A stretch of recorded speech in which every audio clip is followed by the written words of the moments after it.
The Caldwell Group's quarterly review in downtown Chicago was less about strategy and more about status, especially when the family was involved. I stood at the threshold of the marble-lined boardroom on the 47th floor, watching my cousin Lucas arrange folders like he was preparing a royal banquet. He didn't even glance up. "Oh, Brielle," he sighed, annoyed. "Overflow's down the hall. Storage room past the supply closet. This room's for key stakeholders only." I looked down at my cream-colored pantsuit, tailored Dior, sharp and intentional. Inside my leather satchel, a file that could rewrite this entire meeting. "Key stakeholders," I echoed. "You know," he smirked, "actual contributors." My aunt Nadine, always polished and passive-aggressive, chimed in, "This isn't really the place for lifestyle bloggers." Lifestyle blogger. That was the label they'd slapped on me after I left the company at 31 4 years ago to start something silly on the side. They didn't know that something had become Orion Ventures, a silent giant that now controlled half their company. Lucas chuckled. "Hope you like filing cabinets. You might be sharing space with the janitor today." He didn't know that an hour earlier, my assistant had confirmed Orion acquired the final 4%. Putting me at 51% control of Caldwell Group via shell companies and trust networks. And they had no clue that I am Orion. "We're starting in 10, Nadine said, eyes glinting. "I'm presenting the Griffin deal myself." Griffin? The $80 million 0 cents tech firm? I almost laughed. Griffin's CEO had called me yesterday, finalizing the agreement with Orion directly. They just didn't know whose hand they'd been shaking. "How's the hustle treating you?" Lucas asked with mock concern. "Still renting that shoebox office by the river?" That shoebox was actually the entry point to one of Orion Ventures' portfolio accelerators. My real headquarters, a glass-walled 5-story innovation hub on Lake Michigan, with a rooftop helipad and a private floor for visiting global partners. "I get by," I said with a polite smile, adjusting the strap of my briefcase. "Storage rooms that way," Aunt Nadine chimed in, motioning down the hall. "Let's keep distractions to a minimum, Brielle. This is a serious meeting." I nodded once and walked down the corridor, not as the overlooked niece they thought I was, but as the majority stakeholder of everything they were scrambling to save. "We've got real business on the table," Nadine said behind me. I stepped into the so-called storage room, closing the door gently behind me. The space was cramped, musty, and filled with old promotional banners and unopened printer toner boxes. Fitting. A perfect mirror of how they saw me, irrelevant, pushed aside, boxed up. 5 years ago, I stood exactly where Nadine stood now, presenting quarterly vision decks, building investor confidence, and trying to make Caldwell Group progressive. Back then, I was 30. I still believed in family legacy. Then I uncovered the files, unsafe supplier practices hidden in tax footnotes, reports of bribery buried under consulting fees, fraudulent environmental reports passed off as minor infractions. I took them to Uncle Garrett's. He barely blinked. "That's the cost of staying competitive, Brielle. If that bothers you, maybe you're not executive material." So I walked. I used the inheritance my mother left me, money she built before marrying into the Caldwell empire, and founded Orion Ventures in her name, Olivia Renna Caldwell. She once told me, "Legacy is what you build when no one's watching." And I did, ethically, strategically, quietly. While Caldwell Group rotted behind polish, Orion expanded, rebuilding what they'd broken. And now, I wasn't here for a reunion. I was here to take back everything they thought I'd abandoned.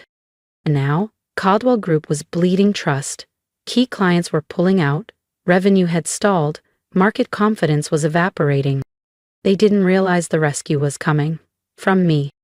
I settled between forgotten filing cabinets and old branded mugs.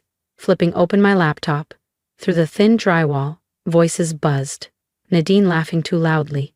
Lucas flexing his vocabulary like a resume. "Mr. Griffin, we're extremely optimistic about your alignment with our long-term vision," she gushed. I nearly laughed. Griffin Technologies wasn't here for Caldwell. They were here for Orion. For me.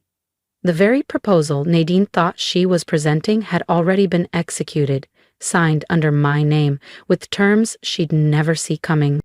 My phone vibrated. From Maya, assistant. Legal is on standby, proxy votes confirmed, board leadership aligned. Just say the word. I stared up at the buzzing fluorescent light overhead. Fitting. In this dusty room where they'd stashed me, I was about to take everything they thought they owned. Another ping. Maya.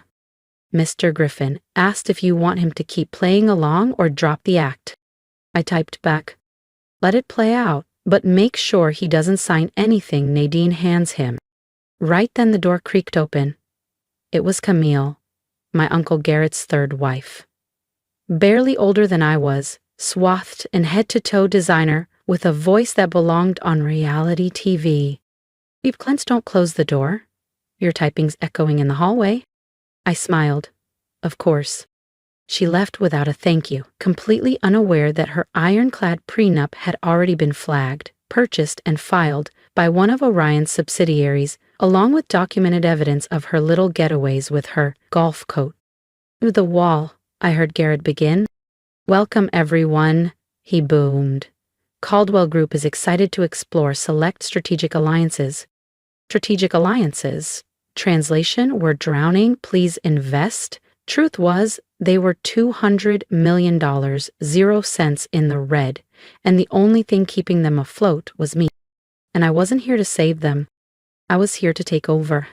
Coincidentally, that was exactly what Orion Ventures had offered, under very specific terms.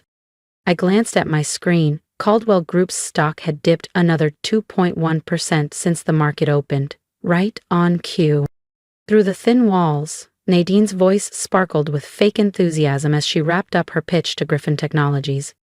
And with Mr. Griffin's support, she declared, we'll be able to scale across the Midwest tech corridor and beyond. Then came his voice, measured, clear. Actually, said Mr. Griffin, I'm not here for that proposal. Silence. I'm here to speak with the CEO of Orion Ventures. I could practically hear Nadine's lipstick crack. I'm sorry, she stammered. But this was arranged through Caldwell. It was, Griffin replied calmly. But Orion now holds a controlling interest in Caldwell Group, and in several of your partner firms, including my own. That's absurd, Garrett barked. We'd know if someone was buying us out. I stood up, adjusted the cuff of my ivory blazer, and opened the storage room door. Would you? I asked, stepping into the stunned boardroom. Like you knew your safety audits were forged? Or that your subcontractors in Jakarta are under investigation for wage theft? Or that your biggest clients signed with a firm that values transparency? A heavy silence blanketed the room. Every head turned.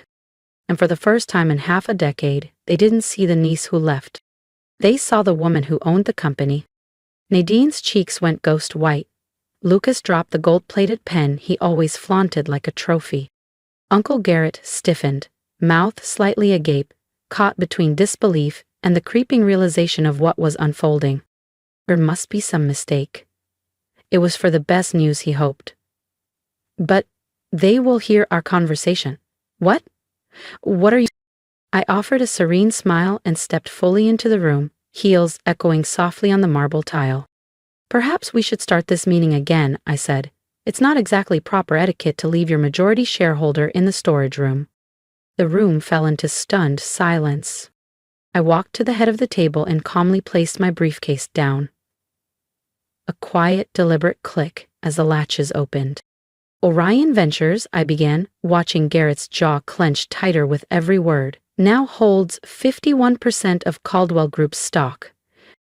No one spoke. We also control the majority position in 3 of your 5 core suppliers. We've secured your primary financing line, and as of this morning, we have exclusive contracts with over 80% of your top clients. Then, that's impossible, Nadine stammered. Orion's run by me, I said, cutting in. It has been since I left Caldwell Group 5 years ago. Not that any of you noticed. You were too busy rearranging numbers and posturing in boardrooms to see who was quietly buying your future out from underneath you. Lucas sputtered first. But you're a freelancer. You work out of some rented space downtown. I smiled. One of our research hubs, yes. I connected my laptop to the screen at the front of the room. My actual office is in Sterling Tower. You know, the one that literally casts a shadow over this building? Charts filled the screen, declining revenue, surging legal risk, and vanishing clients. Let's begin, I said. Since I left, Caldwell stock has dropped 60%. You're under EPA investigation, and the Department of Labor is preparing subpoenas. Now wait a minute, Garrick barked, trying to regain control. I have been, I said sharply. While you were grooming Nadine and Lucas to whitewash reports and shut down whistleblowers, I was building something that works. Mr. Griffin gave a quiet nod. That's why our contract went to Orion. They have a code, and they keep it. Ethics don't pay payroll, Nadine snapped, though her voice was cracking. Actually, I said, advancing the slide, they do. Orion's profit margins are 30% above the industry average. Because when you respect your workers, your vendors, and the law, the returns come back with interest. I handed out neatly labeled folders. Inside is Orion's proposal for Caldwell Group's future. We're prepared to inject $200 million, 0 cents, in capital, the exact figure your quarterly reports needed. Garrett's eyes narrowed. Now his instincts were kicking in. And what do you want? Control, I said evenly. Full operational authority. The Caldwell family retains 20% ownership, but all executive decisions will go through Orion's board. I let the word settle before adding, which means this company and this family are about to change. Lucas let out a brittle laugh. You're bluffing. Nadine, tell her she can't do this. She's not bluffing, Mr. Griffin interrupted. Miss Caldwell holds 51%, and with the proxy votes in hand, she controls this company. She's entirely within her rights. I clicked to the next slide. A devastating timeline.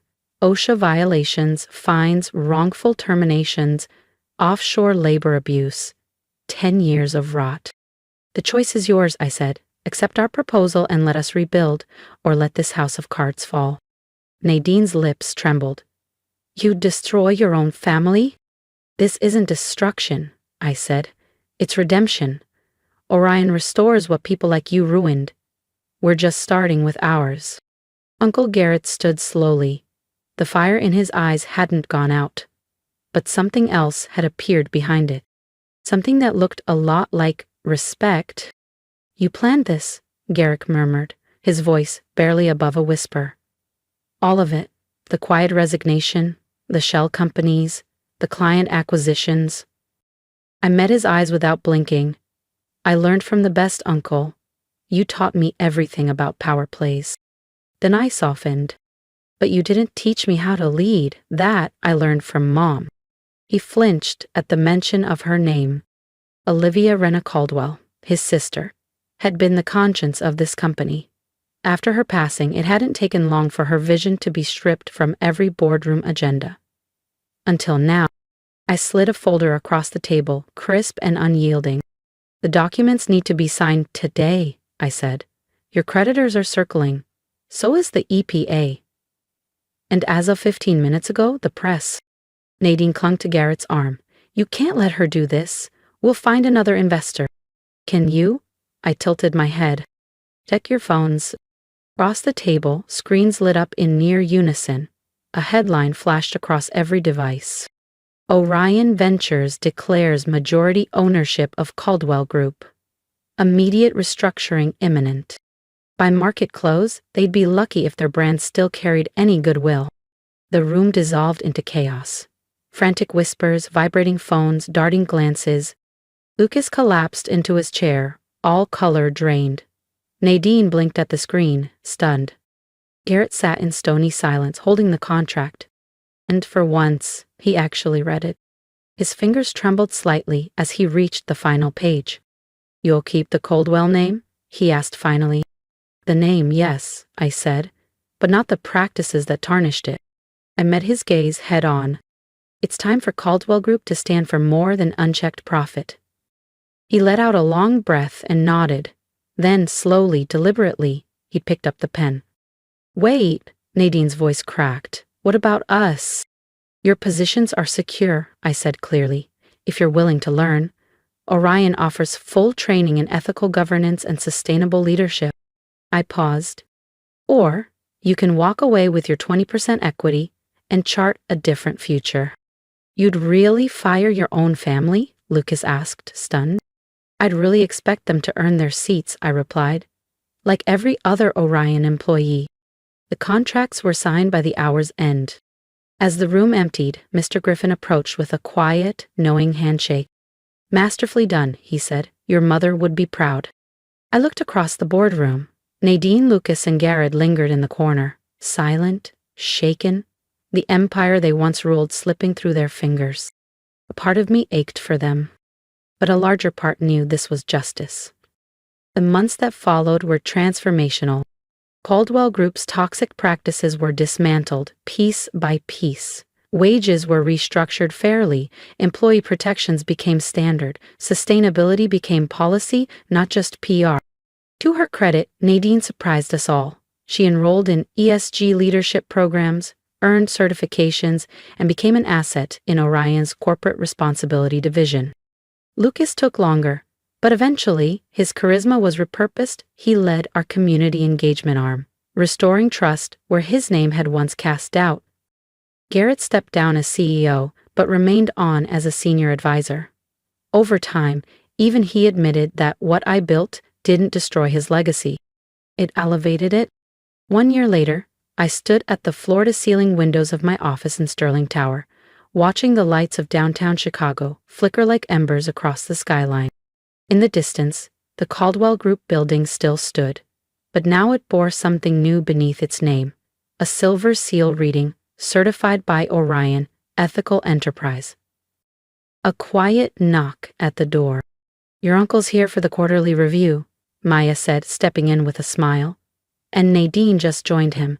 She's got the latest reports on the worker safety reforms. Send them in, I replied, already turning from the window. As they entered, not into a storage room but into my office, I let myself reflect on just how far we'd come. Legacy, I realized, isn't defined by what you're given, it's defined by what you choose to build. Ready to go over numbers? Garrett asked. This time, no sarcasm, just sincere interest. I gestured to the round table at the center of the room. Every chair equal, every voice valued. Always, I said. That's the difference when people know they matter. Under Orion's guidance, Caldwell Group had transformed. Clean audits, record-breaking profits, worker retention at an all-time high. The press stopped asking if we could balance ethics and success and started asking how. And if anyone joked about sending someone to the storage closet again, they were reminded of the day the woman in the corner turned out to own the building. Sometimes, the clearest view of success starts in the shadows. You just have to know when to open the door. If you've stayed with me through this story, thank you. I didn't share it for praise. I shared it because I know what it feels like to be dismissed, to be underestimated, to be told, sit quietly over there. So if my story resonates, I want to hear from you. Drop a comment, tell me which moment struck a chord, or how you faced your own storage room. Because we grow stronger when we speak. And if you believe in standing tall, even when no one claps, subscribe. Not for me, for you. For the reminder that your voice matters, that quiet resilience is louder than any title. Here's my advice. Don't wait for permission. Use the silence, use the rejection, let every door that's shut in your face remind you to build your own. And when that door is ready, open it. Step through. Not for vengeance, but for truth. For purpose. Because we deserve more than survival. We deserve to lead. Let's keep rising, together.